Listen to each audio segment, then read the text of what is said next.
Dahil nga kakatapos pala ng holidays, ito yung mga masarap ulamin. Ayan. Paksiw na isda, laing, alamang, pritong isda,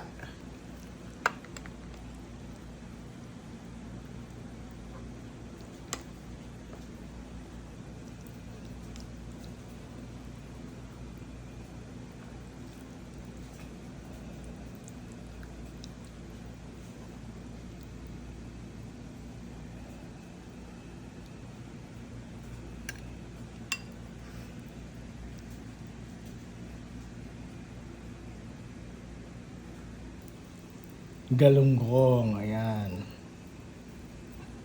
Atsarang pepper, yellow bell pepper, ayan, masarap siya sa prito. Kain po tayo guys.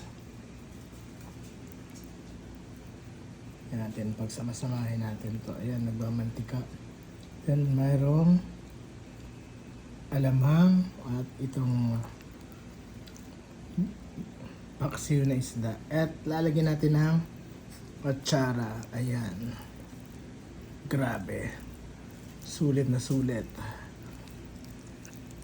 Kain po tayo guys.